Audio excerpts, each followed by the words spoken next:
Good morning, YouTube. MMA Joe here. Tonight's the night. UFC 264. Dustin Poirier, Conor McGregor 3. Huge fight.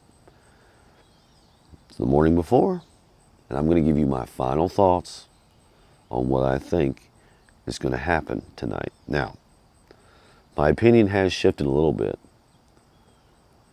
but I like to wait till fight day, till I get all my information to really put my stamp on it. By the way, my prediction hasn't changed, but the way I feel about it has. So, just a quick thought. Now, I'm only going to talk about the main card right now and the main fight. I'm just going to briefly go through a couple of fights here on the main card. Tai Tuivasa, sorry if I'm getting that wrong, Tai, versus Greg Hardy. I think this is a really important fight. Good for the matchmakers.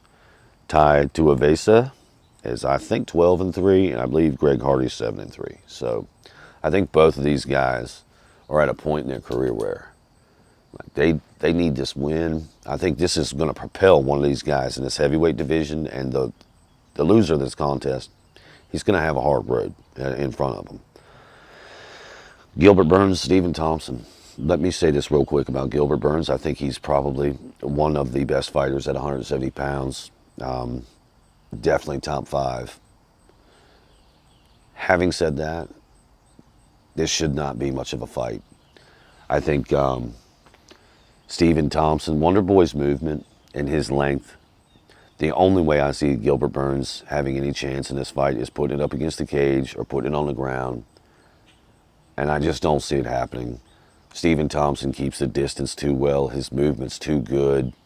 That side stance karate thing going on, that's not going to happen. But I don't want people to think that I don't like Gilbert Burns or think he's a terrible fighter. I actually think Gilbert Burns was real close to finishing Karo Usman in their last fight. He just got a little over anxious. You know, we've seen that before with maybe a Shane Carwin, Brock Lesnar, and you know the list goes on and on. I digress. Let's get to the main fight. Dustin Poirier, Conor McGregor. Now, some interesting things here that I have learned this week. From Dustin's side, he came into fight camp ready to go. From what Jorge Masvidal says, he was in 5-round shape day 1. Now, in these training camps, 8, 12 weeks, sometimes they go 16, but I don't know. Mostly they're 12 weeks, 8 to 12 weeks, depending on when the last fight was. Now, mostly a fighter walks into training camp and he has to work, you know, so by the end of that training camp, he's 5-round level. Poirier come in 5-round level. That's bad for Conor. Let's look at the other side. Conor McGregor, for the first time in years, leaves his family at home.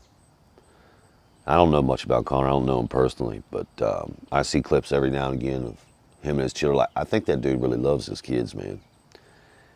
And I think that he just chose to leave them at home because he's in war mode. He's in war mentality. He doesn't want the love or the great feeling he gets from his kids. We're like, this dude's going to war. He's like, Conor's got a great, strong mental mind game. I mean, within himself, like not talking about playing with other people. Within himself, his mental is very strong. So I think those are two big factors in this fight. I think that Conor has said that every shot he threw in training camp was a kill shot. I think Conor is so motivated to come in here. We're going to see first-round Conor like, I don't know, Jose Aldo or more recently, Donald Cerrone. We're going to see that first-round Conor. And it's going to be up to Dustin to, you know, keep that distance, man. Don't play that game with Conor. So, you know, in their second fight, Conor, he played too much of the game with Poirier, the clinch game and the on the fence game, shoulder strike game, and it took too much energy from him. Listen, Conor don't train for 5 rounds. He can say he does all he wants to, but that man ain't going 5 rounds. As a matter of fact, when he gets out of the first round, his gas tank ain't the same. We all know that.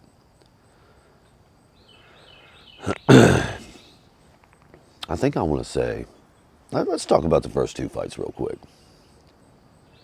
First fight, 145, Dustin Poirier. He gets clipped with a right hook on the top of his head. Now, if you're not familiar in MMA, we have a no-hit zone, 2-inch stripe. It goes from about your hairline all the way to the back of your neck, to the bottom of your neck. Think of a mohawk. Think of Chuck Liddell. This is the no-hit zone. First fight, 145 pounds. Dustin's moving down a little bit, head movement. Conor's throwing a hard right hook, catches him in the top of the head, sends Dustin down. I think it messed up his equilibrium a little bit, sends him down. Now, as soon as he goes down, Conor finishing with that hammer fist. I think he threw 3 or 4. That first hammer fist, right there in the no-go zone. Second one, he did move over to the side a little bit. I think he realized, when he was like, okay, I can't do that again. And then the third one, I think there was just some movement going on in the third or fourth. I think he got hit twice in that crown where he shouldn't have. We'll just call it the mohawk. He got hit twice in the mohawk when he shouldn't have. Herb Dean, legendary MMA ref, should have stopped that fight and given Dustin his 5 minutes. And if Dustin couldn't continue after that, it should have been ruled a no contest. We're not going to get into Herb Dean today. Second fight, as I said, Conor played Dustin's game too much. Now we're at the third fight. I think Dustin's MMA IQ is better.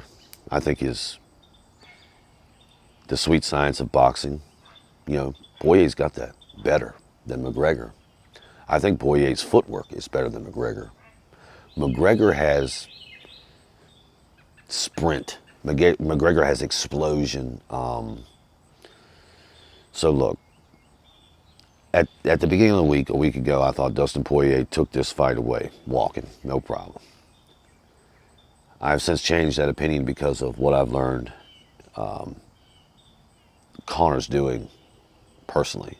Not training or anything, but the fact that he didn't bring the family, that's big for me. I know he's in war mode.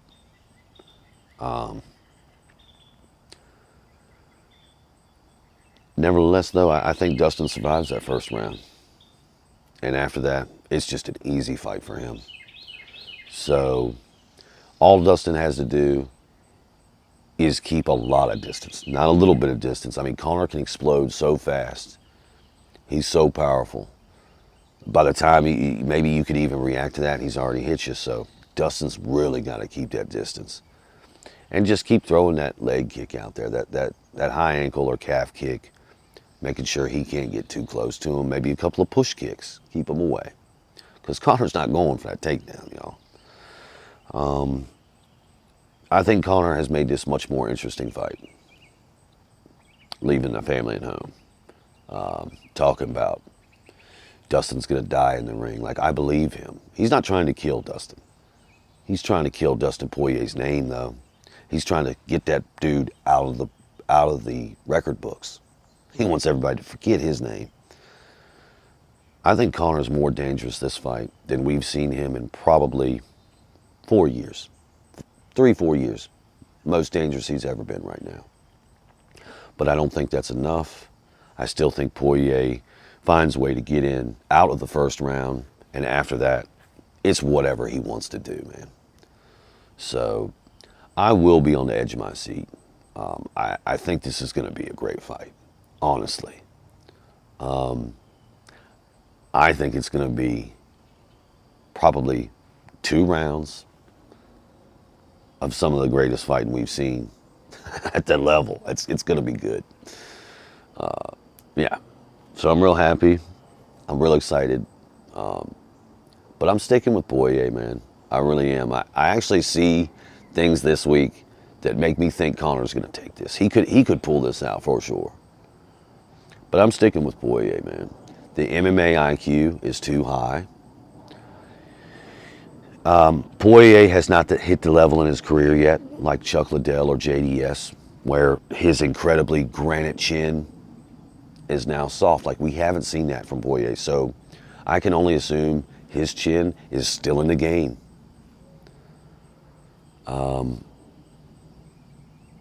Yeah. So his MMA IQ, his tool bag, and his chin, I think keep him alive the first round. And then after that, of course, Conor, we're going to watch the energy fade out of Conor. Come near the end of that first round, you're going to watch Conor the steam's just going to roll out of him. That's what always happens with that dude. He's never the same the second round as he is the first, or even the third as he is the second. We can see that gas tank going empty right before our eyes. Poirier, not so much. So that's it, man. I'm calling Stephen Thompson and Poirier. That's it. Tai Tuivasa and Greg Hardy. That's very interesting. I don't know who to give that to. As well as Michael Pierre and Nico Price. I think that goes to Pierre, but incredible fight. And look, man, if you want to see something real special that nobody else is doing, this dude cannot get fights in the UFC. You want to see something real special, a talent that just nobody is near right now, you watch Ryan Hall put his opponent in a leg lock, toe hold, whatever, knee bar, toe hold, heel hook. It's going to be something having to do with the legs. So if you want to see something real special, check out that early prelim, man. Ryan Hall's a lock. I don't think that dude can lose. So, yeah. And he's out of Northern Virginia. So that's pretty cool. I like that. All right, man. That's it. UFC 264. Man, it's going to be awesome. It's going to be a good night of fighting. So I hope you guys enjoy it. And please, feel free to question or comment down below. I'd like to hear what you guys think as well. As always, thank you for listening. Be good. Be safe. Boom.